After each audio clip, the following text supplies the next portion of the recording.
Hello, everyone.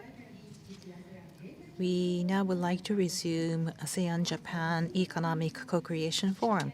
Thank you very much for coming to this forum. In the afternoon session, we are going to discuss about how ASEAN and Japan can work together in the economic front and to realize co-creation of the future. We're going to look into particularly industry, energy, and talents which serve as foundation of everything. In opening, His Excellency Prime Minister Kishida will make opening remarks through the video message. I am Fumio Kishida, Prime Minister of Japan. We are honored to have members of the business communities of both Japan and ASEAN gathered in Japan, especially in this commemorative 50th year of ASEAN-Japan friendship and cooperation. ASEAN and Japan have worked closely together for the peace and prosperity of the Asia-Pacific region. The foundation of this relationship is heart-to-heart mutual understanding. For the past 50 years, and for the next 50 years, ASEAN will continue to be a future friend to Japan. Since assuming office as Prime Minister, I have officially visited a number of ASEAN countries. Just recently, I visited Malaysia and the Philippines.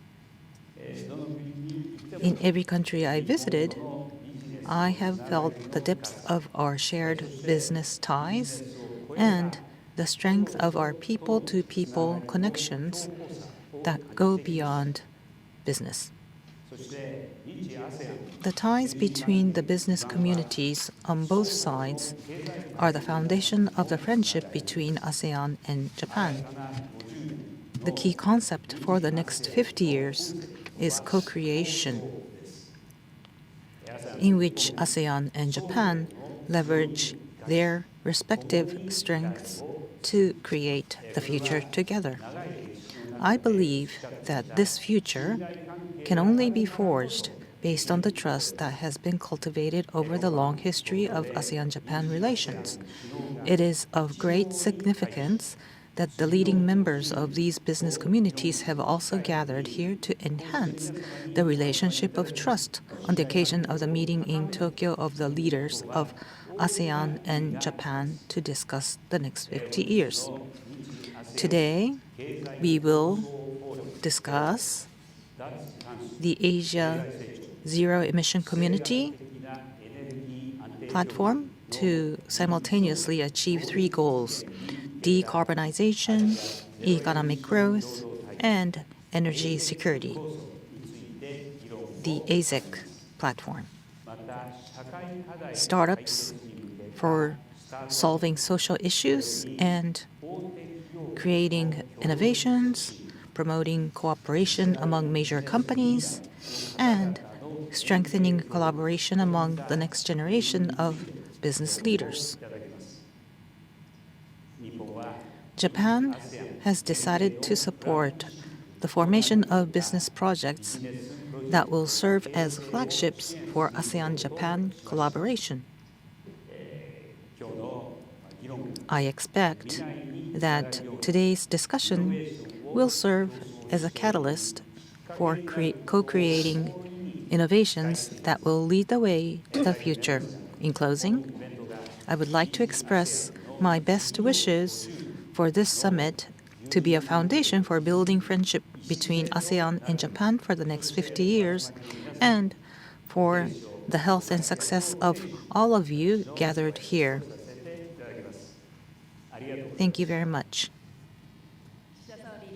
Prime Minister Kishida, thank you very much. Next, Chairman of the Japan Chamber of Commerce and Industry, Ken Kobayashi, would like to say a few words.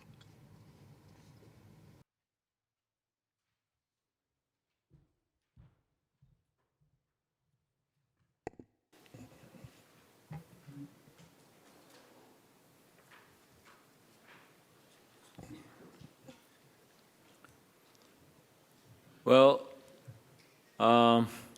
good afternoon, distinguished guests and ladies and gentlemen. My name is Ken Kobayashi. I'm a chairman of the Japan Chamber of Commerce and Industry, JCCI, and also the chairman of the ASEAN-Japan Business Council, AJBC. Well, it's wonderful to be with all of you. First and foremost, I'd like to offer my heartfelt congratulations on ASEAN-Japan Economic Co-Creation Forum. As we celebrate the 50th anniversary of friendship and cooperation between Japan and ASEAN, I believe it is fitting to reflect on how Japan and ASEAN have evolved over the past 50 years. ASEAN is the fastest growing region in the planet. Its GDP reaching about the US dollar 3.6 trillion in 2022, 85% of that of Japan. Also, IMF forecasts that its GDP will surpass that of Japan as early as in 2026. Total population of all ASEAN states currently estimated to be 680 million, or around 9% of the world population, are expected to grow at the rate of around 1% annually. Put simply, what happens in the ASEAN, more than any other region, shaped the trajectory of the world in the 21st century. And it is also fitting to reflect on the path forward, especially with ASEAN's next generation of leaders. Commemorating the 50th anniversary of ASEAN-Japan friendship and cooperation, the Ministry of Economy, Trade and Industry, METI, the Japan External Trade Organization, JETRO, and economic organizations, including our JCCI and AJBC, issued an ASEAN-Japan Economic Co-Creation Vision, along with a future design and action plan in August this year. The stated aim of the vision is to realize a secure, prosperous, and free economy and society through economic co-creation based on the trust between ASEAN and Japan. Later today, a number of co-creation projects between ASEAN and Japan will be introduced, followed by a session on how to gain and keep momentum going forward. Both public and private sectors of Japan support ASEAN's energy goals, particularly in the key areas of energy security and resilience, and renewable and emerging energy technologies. ASEAN can be a leader in clean and sustainable growth, leapfrogging to the next generation of clean energy solutions. And I'm also interested in the discussion where panelists will exchange views regarding energy transition in Asia through public-private partnerships. The international landscape has witnessed unprecedented transformations, far-reaching and complex challenges in the last few years. For instance, the COVID-19 pandemic, the Russian invasion of Ukraine, Israel-Hamas conflict, the growing rivalry between the US and China, climate change are some among others. I'm sure you all agree that many issues demand a broader set of potential partners, with the added benefit of building stronger relationships. Meanwhile, in October this year, our JCCI dispatched our first economic mission in 4 years to the Republic of Philippines, Malaysia, and the Republic of Singapore to meet with our counterparts and learn firsthand about recent regulatory and economic dynamism. In all three countries, we reaffirmed the potential of further partnership and cooperation with Japanese companies in a wide range of new areas, such as renewable energy, carbon neutrality, and digitalization. I also came to the view that there is so much more to do across so many fields, including some we may not even have discovered yet. As partners, I look forward to expanding that partnership going forward.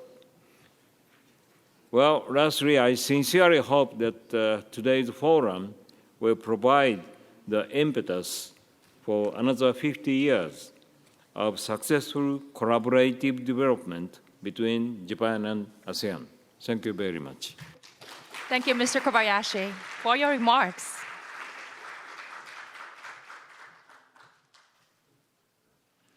The next speaker is alternate chair of ASEAN Business Advisory Council, Mr. Bernardino Vega. Thank you for joining us today. It's an honor to have you. And now, Mr. Bernardino, please proceed.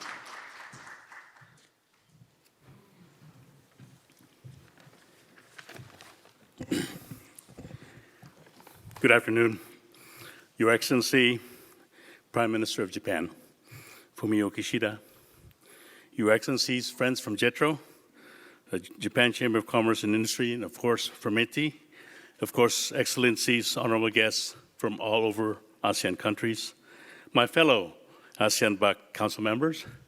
Here I see Mr. Odette Suvarnabhong, my Lao Chair for ASEAN-BAC.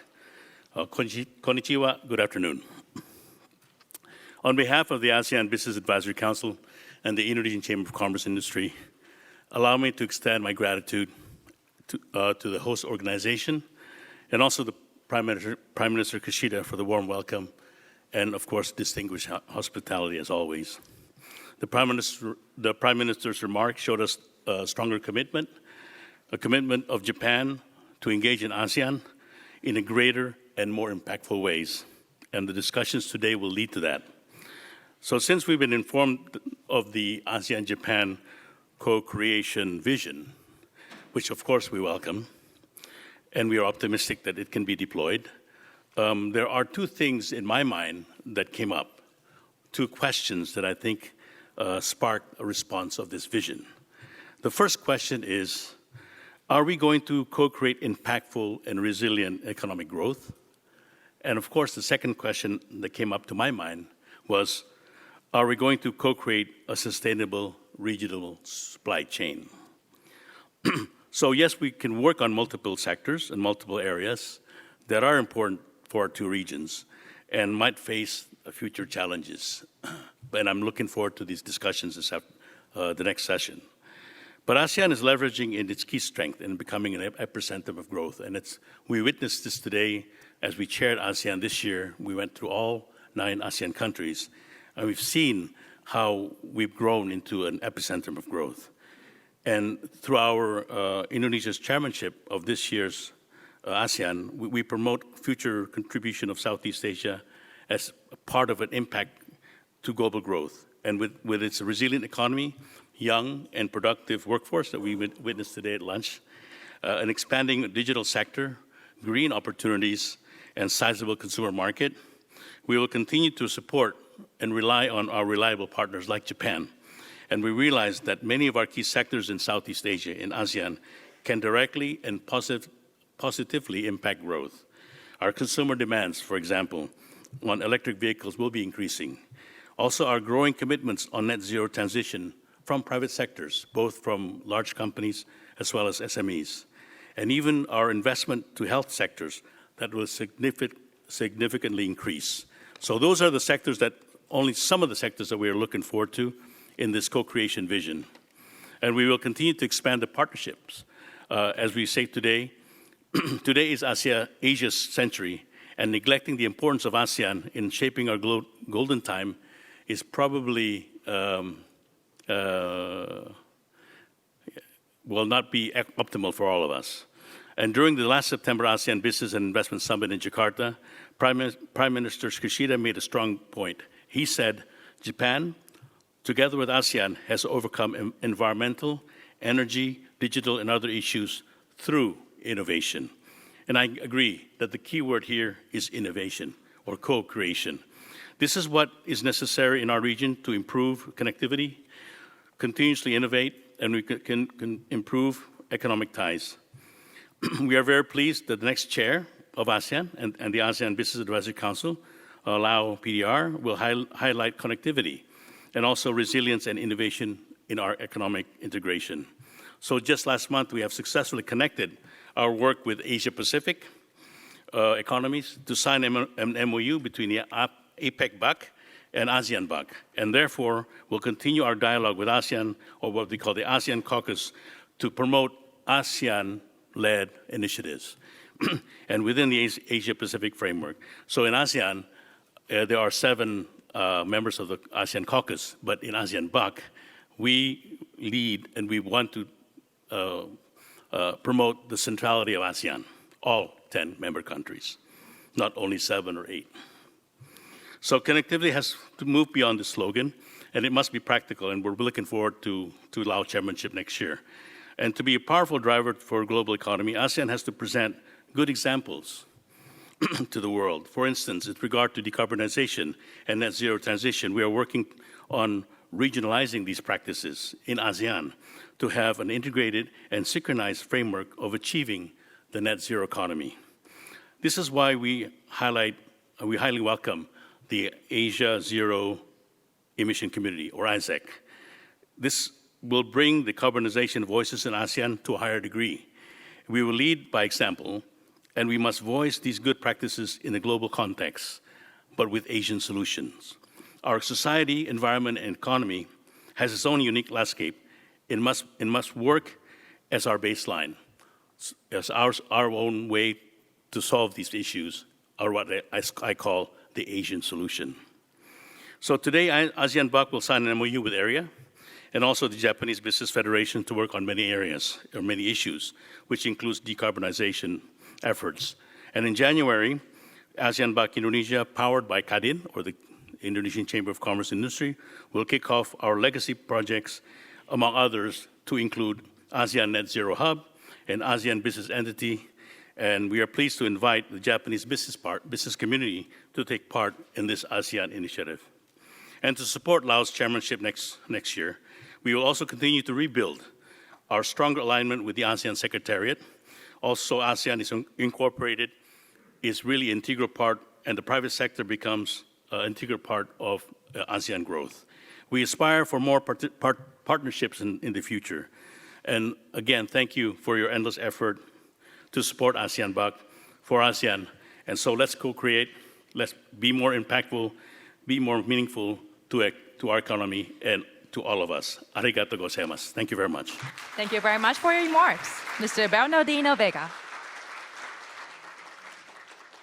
And the next speaker is President of Lao National Chamber of Commerce and Industry, Mr. Audet Swanawong.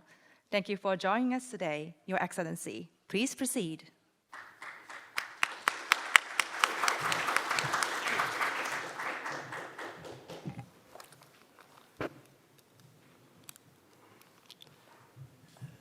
Excellencies, ladies and gentlemen, on behalf of the Lao and ASEAN business community, I'm very honored to give an address to the ASEAN-Japan Economic Co-Creation Forum here in Tokyo today. I'm just going to refrain and that Pak Dino Vega has just initiated and talked about ASEAN. And in the context of a rapid evolving world, ASEAN stand really now at the crossroads of opportunity and challenges. ASEAN has become an epicenter of growth and dynamism, and since the past few years has transformed in a very significant hub of economic activities. We have the aspiration that the policy of ASEAN necessitates to facilitate the efficient movement of goods and services, investment, and skilled labor across borders, but also to provide an environment conducive to entrepreneurships, innovation, and sustainable development. The pressing global issues of our present time require an economic growth that is inclusive, sustainable, and resilient in the face of emerging global challenges that I think JCCI President has elaborated. The ASEAN Business Advisory Council work is really deep informed in understanding of the region diverse economy, its vibrant business community, and the hope of aspiration of its people. There is a strong reflection on the strategic role of micro, small and medium enterprises, the need for a shift toward the green economy, and the proper technological innovation. The importance of food security and health resilience of the region geopolitical landscape are also strongly addressed in ASEAN. The Lao National Chamber of Commerce and Industry, who is going to be sharing ASEAN back in 2024, next year, is following the same path developed during the chairmanship of Indonesia in 2023. ASEAN BAC has 5 policy priorities such as digital transformation, sustainable development, health resiliences, food security, and trade and investment promotion. The 5 priorities are in line with the ASEAN-Japan economic co-creation vision if you look at the work plan we have. Today's forum is very important and it will discuss the future of ASEAN-Japan cooperation between next generation to address the global challenges that we are facing. With the ASEAN-Japan economic co-creation vision and the action plan that describe the measures to be taken by the ASEAN members and Japan to realize a vision of secure, prosperous, and free economy and society through fair mutual benefit economic cooperation. This is based on the trust ASEAN and Japan has had since 50 years. The field of trade digital transformation, circular economy, and energy transition are already specified in the ASEAN BAC priorities. The ASEAN-Japan strong cooperation in those fields would be possible to achieve a vision for Asia Net Zero and the measure to strengthen cyber-physical connectivity, to build an ecosystem for co-creation of dynamic human capital, to promote open innovation beyond borders, and to achieve sustainability. During the chairmanship of Laos in 2024, the ASEAN-Japan economic co-creation vision action plan will be further developed and implemented. That it is needed to be made through public-private partnership, and ASEAN BAC would be ready to lead the private sector in ASEAN to participate in this important program. Finally, I would like to congratulate METI and the organizers to organize this important conference, and I want to wish the conference a success and long live to the good economic cooperation between ASEAN and Japan. Thank you very much. Your Excellency, thank you very much for your remarks.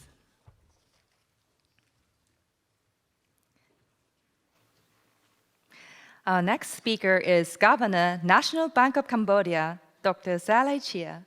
Thank you for joining us today. It's an honor to have you.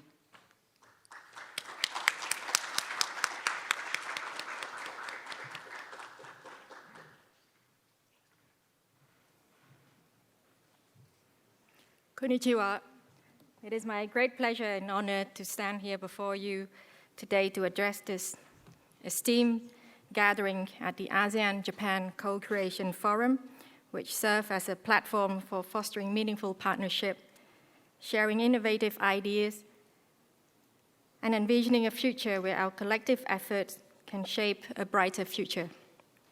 Despite economists projecting sluggish growth this year for the global economy, the optimism radiating from your eyes and enthusiastic faces leads me to envision a significantly brighter future for our economy of tomorrow. At least that was I thought when I wrote, but seeing you now today, I just hope you can lighten a bit. In fact, according to the IMF, the ASEAN economy remained dynamic and resilient with an expected growth rate of 4.2% in 2023 and 4.6% in 2024, sustained by domestic consumptions, enhanced investment, and expanding rate. I would like to highlight that the key to this momentous growth comes from ASEAN's two important backbones, its young populations and its strong entrepreneurship community. Youth is strongly associated with innovation, and with 34% of ASEAN made up of the population under the 35 years of age, we can forecast a strong labor market, expansion of innovation, and economic growth. Furthermore, micro, small, and medium-sized enterprises in ASEAN account for 97% of businesses, contributing 85% to employment and 44.8% to GDP, thus making them a vital enabler for socio-economic progress in the region. Despite these numerous advantages and challenges persist, especially for our youth. The COVID-19 pandemic has had a profound impact on their employment prospects, disrupting their education and training pathway and creating barriers to their advancement in the labor market.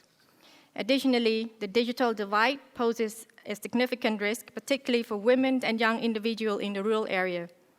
While digital literacy levels vary across ASEAN countries, it is clear that there is room for improvement. Singapore leads the way with 62% of youth having a high degree of digital literacy, while in comparison, Myanmar and Laos achieve only 20% and 23% respectively.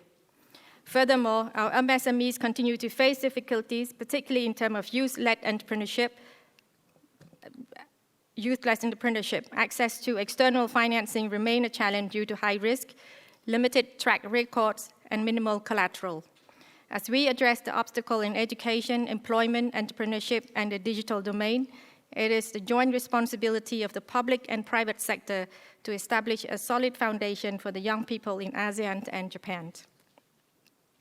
Distinguished guests, ladies and gentlemen, in Cambodia, MSME make up of 99% of total enterprises, contribute to nearly 60% of GDP, and provide over 70% of employment. To support the sector, the Royal Government of Cambodia has implemented strategies and reforms, including tax incentives, entrepreneurship support program, and funding options to help MSME owners overcome obstacles. Simultaneously, the National Bank of Cambodia has actively supported MSME through various policies. Our commitment to fostering financial technology adoption, particularly in the banking and finance sector, has been unwavering. Despite initial uncertainties, we took the proactive step of allowing private payment companies to enter the money transfer business. This decision has proven to be highly beneficial, as mobile payment services have played a vital role in promoting financial inclusion. Building on this success, in 2020, the National Bank of Cambodia launched its own digital payment system called Bakong, which leverages blockchain technology. Developed in partnership with Suramitsu, a Japanese technology company, Bakong has received recognition both domestically and internationally for its innovative features. Given the highly relevant themes of the forum, ASEAN-Japan co-creation, I would like to share the successful co-creation story of Bakong between the National Bank of Cambodia and Suramitsu. Project Bakong began in 2016 to address critical challenges of interoperability, financial inclusion, and the use of local currency in Cambodia. In the past years, customers have faced difficulties in transferring money between banks because of the high fee and lengthy processing times. Recognizing this issue, the National Bank of Cambodia wanted to promote greater interoperability among banks and other financial institutions. With this goal in mind, we actively sought external support in order to bring in the know-how and technology that could meet our requirements. Fortunately, we had the opportunity to form a partnership with Suramitsu, a dynamic startup company based in Japan. Together with our local team, we embarked on an exciting journey to delve into the world of blockchain technology and its potential application. After a thorough study, we decided to adopt Hyperledger Iroha, a cutting-edge business blockchain framework that perfectly aligns with the strategic vision of the National Bank of Cambodia. Today, not only does Bakong enhance interoperability, connectivity, and efficiency of local financial institution payment systems, it now enables seamless cross-border fund transfer to countries like Thailand, Laos, Vietnam, and international scheme companies such as UnionPay. This achievement has positioned Cambodia as a leader in digital payment system compared to our counterparts. With Project Bakong, the National Bank of Cambodia and Suramitsu have gained significant global recognition, and their collaborative efforts are regarded as a successful venture between Cambodia and Japan. Building upon this fruitful experience, Suramitsu is now extending the same model to other countries in Asia-Pacific region.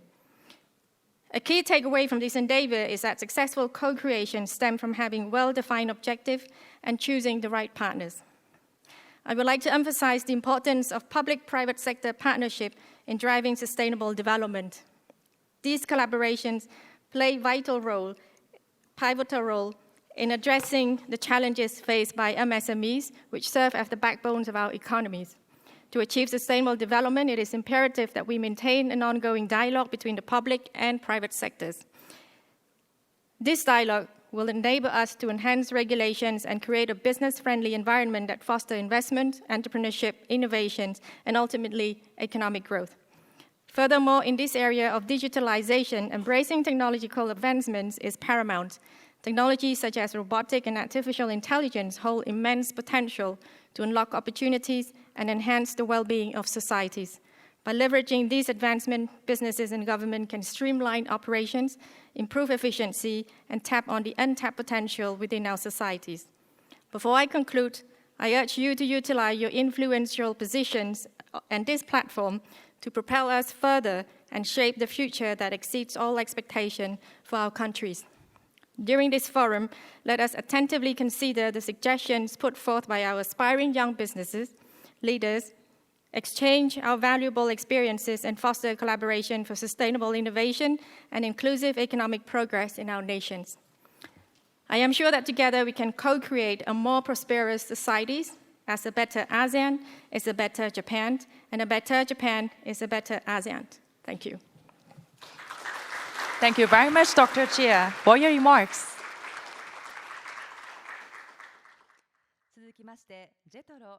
Next, I would like to welcome from JETRO Chairman, Mr. Norihiko Ishiguro. それでは石黒様、よろしくお願いいたします。To make a speech in Japanese, so please, participants from the ASEAN side, so please use a handset. So this is Ishiguro from JETRO. I am serving as a chairman, and we have 75 overseas offices and 49 domestic offices, and we do have an international network, so we are a Japanese government agency. We have 10 offices in ASEAN countries, and they are engaged in business collaboration between Japan and ASEAN, also promoting investments as well as research and information dissemination. Now, these offices, the overseas offices, account for 46% of the total number of consultations conducted by the overseas offices. Now, JETRO has established a new midterm plan starting this year. The first pillar of the plan is to create and link innovation ecosystems in which Japan is involved both domestically and internationally. Now, to accelerate this value cycle, we are focusing on open innovation, in which domestic and overseas companies complement each other with areas that need to be complemented. Now, this is different from the traditional supply chain relationship, which is of ordering and supplying. This is a co-creative relationship where companies with different approaches work together to develop products, or perhaps different types of companies would co-create new services and products. So at JETRO, we are promoting this under the brand J-Bridge. Now, to date, approximately 2,700 companies in Japan have registered with J-Bridge. Now, ASEAN is at the core of J-Bridge, and JETRO is looking for co-creation partners in each country. Now, last year, approximately 30% of the overseas companies discovered were ASEAN companies, and out of the more than 1,400 Japanese companies, about 50% are now considering collaboration with companies in ASEAN countries. So in this new initiative of creating innovation, Japan is one of the most important regions. Next, decarbonization is a cross-regional challenge. Now, last January, Prime Minister Kishida launched the Asian Zero Emissions Community, or ASEC initiative. Now, in March of this year, the first ASEC ministerial meeting was held, and including of Australia, a total of 11 countries agreed to cooperate in decarbonization. And next week, Monday, the first ASEC summit will be held as well. Now, at JETRO, we are beginning work with Indonesia and Thailand in this regard. So, sustainable business of Japanese companies that contribute to decarbonization, we have compiled a catalog, and we offer this on our website as well as catalogs as well. So in this catalog, it covers areas such as hydrogen, renewable energy, energy conservation, agri-tech, and biomass materials. And again, for the local Japanese companies, we are offering this as well. Now, as of August in the Bali, an ASEAN Business Forum was hosted, and the ASEAN Center for Energy was a collaborative partner as well to match businesses. So 26 Japanese companies and organizations participated in this business matching event, and they had active discussions amongst themselves. Now, in Thailand, we set a sustainable business desk at our JETRO Bangkok office. So this is in the works as we speak. So we will follow up with more individual support as well as information dissemination and business matching. So at today's forum, we believe that the next generation of business leaders from both countries to solve global issues and promoting the Asia Zero Emission movement, specifically focusing on private and public sector partnership, has been slated as themes. I do hope that meaningful discussions will be held and that a new relationship can be launched today. Thank you. Ishiguro-san, thank you very much. That concludes the opening remarks for the Japan ASEAN